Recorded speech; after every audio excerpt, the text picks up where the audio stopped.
Sir ఆ పలుకుబడిని కొంచెం రాష్ట్ర ప్రయోజనాల కోసం వాడండి కదా, రాష్ట్ర మంచి కోసం వాడండి కదా. ఒక ఆడపిల్లకి అన్యాయం చేసిన వాడిని రక్షించడం కోసం మీరు ఆ పలుకుబడిని వాడేది. కూటమి నాయకులు ఒక ఆడపిల్లకి అన్యాయం చేసిన వాడిని రక్షించడానికి ఇంత పలుకుబడి వాడతారా?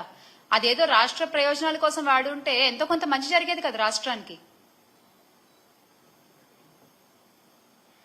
అంతకంటే దారుణం ఏంటంటే అన్యాయం జరిగిన బాధితురాల్ని ఆదుకోకపోగా, అండగా నిలబడకపోగా, అసలు ఆమెని ఒక తేరుకోలేని ఒక సిచ్యువేషన్ లో పెట్టడం, అరెస్ట్ చేసి జైల్లో వేసేస్తే అయిపోతుంది అంతే. ఇంకా వాళ్ళు నోరెత్తి మాట్లాడరు. విక్టిమ్ బ్లేమింగ్ అంటారు దీన్ని. ఇలా మీరు విక్టిమ్స్ ని బ్లేమ్ చేస్తూ ముందుకు పోతుంటారా? అంటే ఇది చూసి ఇంకొకళ్ళు ఎవరు బయటకు వచ్చి మాట్లాడరనా మీ ధైర్యం?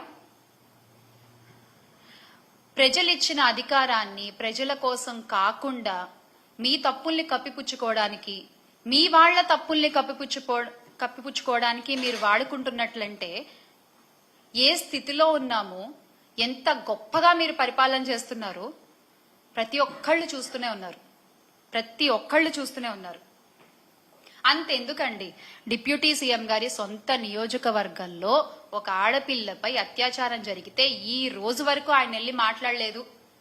ఏంటండి మీరు రక్షణ కల్పించేది మహిళలకి? ఏంటండి మీరు ధైర్యాన్ని నింపేది మహిళలకి? ఒకటి మాత్రం బాగా అలవాటైపోయింది, ఏది జరిగినా వైఎస్ఆర్ కాంగ్రెస్ పార్టీ వైపు వేలెత్తి చూపించడం, ఎస్కేపిజం. ఏది జరిగినా వైఎస్ఆర్ కాంగ్రెస్ పార్టీ వైపు వేలెత్తి చూపించడం. నవ్వుతున్నారు, అయినా మీకేం పట్టట్లేదు. నవ్విపోదురుగాక నాకేంటి సిగ్గు అన్నట్టుంది మీ ప్రవర్తన. నిజంగా అలాగే ప్రవర్తిస్తున్నారు మీరు. ప్రశ్నించే గొంతు నొక్కడమే ధ్యేయంగా కూటమి ప్రభుత్వం ముందుకెళ్తున్నారు. సోషల్ మీడియాలో మిమ్మల్ని ప్రశ్నిస్తున్నారని చెప్పి సోషల్ మీడియాలో వైఎస్ఆర్ కాంగ్రెస్ పార్టీ వైపు మాట్లాడే వాళ్ల మీద ఎన్ని కేసులు పెట్టారు, ఎంత ఇబ్బంది పెట్టారు. కానీ మీరు ఒక్క విషయం గుర్తుపెట్టుకోవాలి, అణగదొక్కేస్తే అణిచిపోతారులే అనుకుంటే మీరు తొక్కిన ప్రతి అడుగు కింద నుంచి ఒక వట వృక్షమై లేస్తారు తప్ప ప్రతి కార్యకర్త భయపడి వెనక్కి తగ్గేది లేదు. భయపడి ఎవరు వెనక్కి తగ్గరు.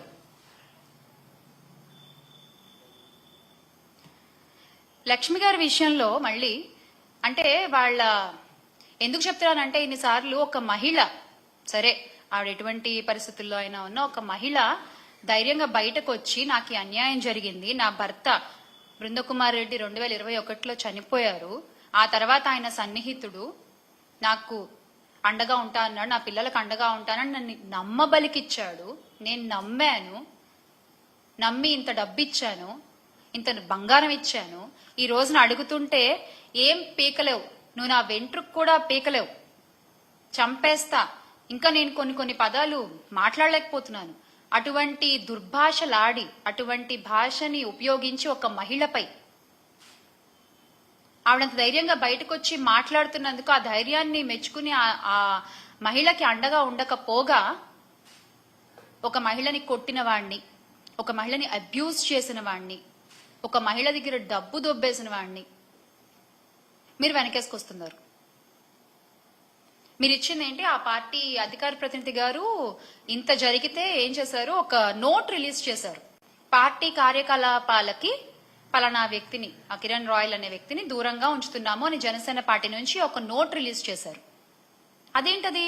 తొక్కిపట్టి నార తీయడం కదా మీ పార్టీ సిద్ధాంతం. ఇప్పుడు ఏమైపోయింది ఆ సిద్ధాంతం?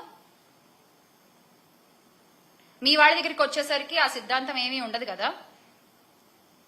వైఎస్ఆర్సీపీ ప్రభుత్వ హయంలో మహిళలు గాని యువతులు గాని వాళ్ళ చేతుల్లో ఒక ఆయుధంలా పనిచేసిన దిశ యాప్ ని మీరు నిర్వీర్యం చేశారు.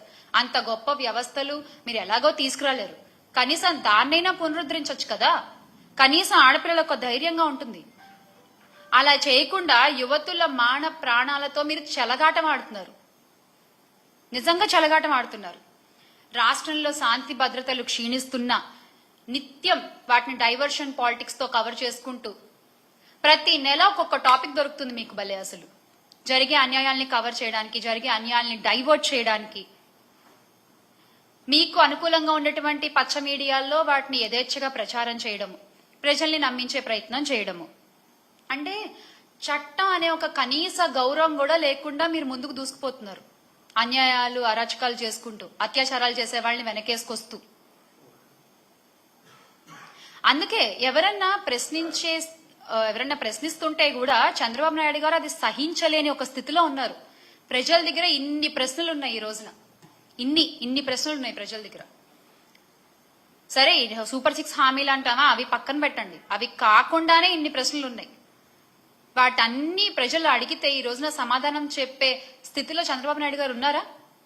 కూటమి ప్రభుత్వం ఉందా?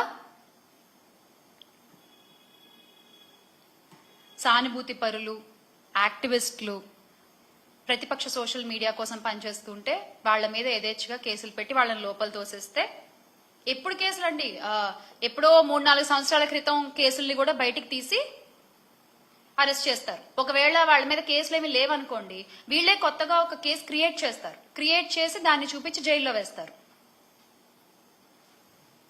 ఎన్నికల్లో ఇచ్చిన హామీలు గాలికి వదిలేయడం, ప్రతి నెల ఇలా ఏదో ఒక వంకతో, ఏదో ఒక ఇష్యూతో డైవర్షన్ పాలిటిక్స్ చేయడం, తమ వైఫల్యాలన్నిటినీ గత ప్రభుత్వాన్ని పేరు చేర్చి ప్రజల ముందు ఏదో కొత్తగా ఒక కొత్త అబద్ధాన్ని చెప్పే ఒక ప్రయత్నం చేయడం, ఇవన్నీ కూడా ప్రజలు చూస్తున్నారు. మీరు ఏ ఒక్క సంక్షేమ పథకాన్ని ఇవ్వలేదు, మీరు ఏ ఒక్క మంచి కార్యక్రమాన్ని చేయలేదు. పోలీసులు ప్రజలకి ఎటువంటి విషయంలోనూ రక్షణ కల్పించలేకపోతున్నారు, భరోసా కల్పించలేకపోతున్నారు. ఇవన్నీ కూడా చూస్తున్నారు. గత 8 నెలలుగా రాష్ట్రంలో కొనసాగుతున్న కూటమి పాలన ఇదే. గత 8 నెలలుగా రాష్ట్రంలో జరుగుతున్న కూటమి పాలన ఇది సరిగ్గా తెలుగు తమ్ముళ్ళకి, మన జనసేన సైనికులకి ఒక ఎనర్జీ బూస్ట్ అన్నమాట. ఒక ఊతం ఇస్తోంది. మనం ఏదన్నా చేయొచ్చు, మనం ఏం చేసినా మనకేం కాదు, ఏదోటి చేసి మనం బయటపడిపోతాం. తప్పు సార్, చాలా తప్పు. ఒక ఆడపిల్ల కన్నీటి చుక్కకి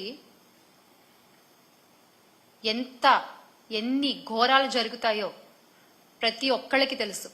అలా ఇవాళ ఈ రోజున కూటమి ప్రభుత్వంలో ప్రతి ఆడపిల్ల కారుస్తున్న కన్నీటికి, అన్యాయానికి గురవుతున్న ఆడపిల్లలు కారుస్తున్న కన్నీటికి ఖచ్చితంగా ఈ కూటమి ప్రభుత్వం సమాధానం చెప్పాల్సి ఉంటుంది.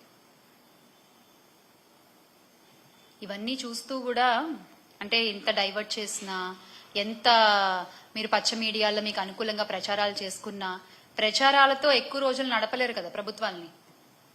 ప్రచారాలతో ఎక్కువ రోజులు నడపగలరా ప్రభుత్వాల్ని? లేదు కదా. మళ్ళీ ఖచ్చితంగా ఆంధ్ర రాష్ట్ర ప్రజలు ధైర్యంగా తిరిగే రోజులు వస్తాయి. ఆడపిల్లలు, మహిళలు ముఖ్యంగా కన్నీరు కార్చే రోజులు త్వరలోనే పోతాయి. మళ్ళీ ఆంధ్ర గొప్పగా మారుతుంది. Make Andhra great again with Jagan అన్న. జై జగన్. ఆ ధైర్యం నింపడానికే ఇవాళ నేను మీ ముందుకు వచ్చి మాట్లాడుతున్నాను.